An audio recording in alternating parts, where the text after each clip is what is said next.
CMRL നടത്തിയത് നിയമവിരുദ്ധമായ പണമിടപാടാണ് എന്ന് കേന്ദ്രം. അതുമായി ബന്ധപ്പെട്ടുള്ള റിപ്പോർട്ടുകൾ ഇപ്പോൾ പുറത്തേക്ക് വരികയാണ്. CMRL രാഷ്ട്രീയ പാർട്ടികൾക്ക് അനധികൃതമായി പണം നൽകിയെന്നും ചെലവുകൾ പെരുപ്പിച്ച് കാട്ടി അഴിമതി പണം കണക്കിൽപ്പെടുത്തിയെന്നും ആദായനികുതി വകുപ്പ് പറയുന്നു. ഏറ്റവും പ്രധാനപ്പെട്ട കാര്യം 185 കോടി രൂപയുടെ പണമിടപാട് നടന്നെന്ന് അന്വേഷണത്തിൽ കണ്ടെത്തിയെന്ന് കേന്ദ്രം വ്യക്തമാക്കുന്നുണ്ട്. അനൂപ് ദാസ് വിവരങ്ങളുമായി ചേരുന്നുണ്ട്. അനൂപ്, പല ഘട്ടത്തിൽ പറയുന്ന ഓരോ പോയിന്റുകളും ഇപ്പോൾ കേന്ദ്രം അറിയിക്കുന്നുണ്ട്. അതിൽ ഏറ്റവും പ്രധാനം 185 കോടിയുടെ പണമിടപാട് നടത്തിയിട്ടുണ്ട് എന്നുള്ളതാണല്ലോ. ഈ കണക്കുകൾ ഇങ്ങനെ കൂടി വന്നിരിക്കുന്നു.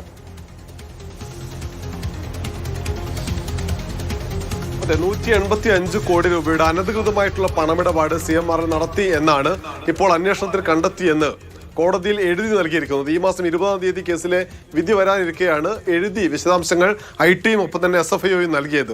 CMRL രാഷ്ട്രീയ പാർട്ടികൾക്കും വ്യക്തികൾക്കും നൽകുന്നതിന് വേണ്ടി 185 കോടി രൂപ ചെലവഴിച്ചു. ഇത് പക്ഷേ CMRLന്റെ ചെലവ് എന്ന നിലയിൽ ചിലവിൽ പെരുപ്പിച്ച് കാണിച്ച് ഇത് ക്ലിയർ ചെയ്ത് പോവുകയായിരുന്നു എന്നാണ് അന്വേഷണത്തിൽ കണ്ടെത്തിയത്.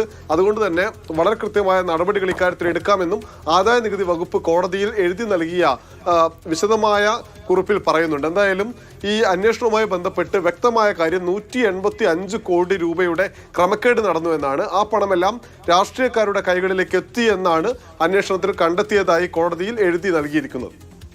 അനൂപി, 185 കോടി രൂപയുടെ അഴിമതി നടന്നു എന്ന് പറയുമ്പോൾ അത് വളരെ ഗൗരവമായ ഒരു കാര്യമാണല്ലോ. നമുക്കറിയാം, ഈ എക്സാലോജി വിഷയമൊക്കെ വന്നപ്പോൾ അത് ഒരു 2 കോടിയോളം രൂപയുടെ ഇതിൽ നിന്ന് തുടങ്ങിയതാണ്. ഇപ്പോൾ ഈ 185 കോടി അത് രാഷ്ട്രീയ നേതാക്കളിലേക്കൊക്കെ എത്തുന്നു എന്ന് പറയുമ്പോൾ അതീവ ഗൗരവമായ ഒരു വിഷയമാണല്ലോ. ക്രമക്കേട് 185 കോടിയുടേതാണെന്നാണ് പറയുന്നത്. അത് മുഴുവൻ രാഷ്ട്രീയ നേതാക്കന്മാരുടെ കയ്യിലേക്ക് എത്തി എന്ന് ഈ റിപ്പോർട്ടിൽ അല്ലെങ്കിൽ എഴുതി കൊടുത്താൽ റിപ്പോർട്ടിൽ പറയുന്നില്ല.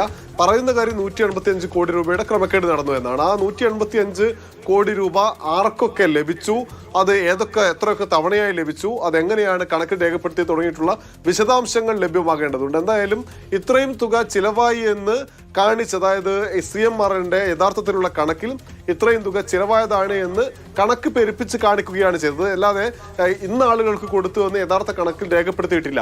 ഇതൊക്കെ കൊണ്ട് തന്നെ കൃത്യമായി കേസ് നിലനിൽക്കും. ആ കേസുമായി മുന്നോട്ട് പോകാൻ കഴിയും ആദായ നികുതി വകുപ്പിന് എന്നാണ് ആദായ നികുതി വകുപ്പ് കോടതിയിൽ എഴുതി നൽകിയ കുറിപ്പിൽ പറയുന്നത്.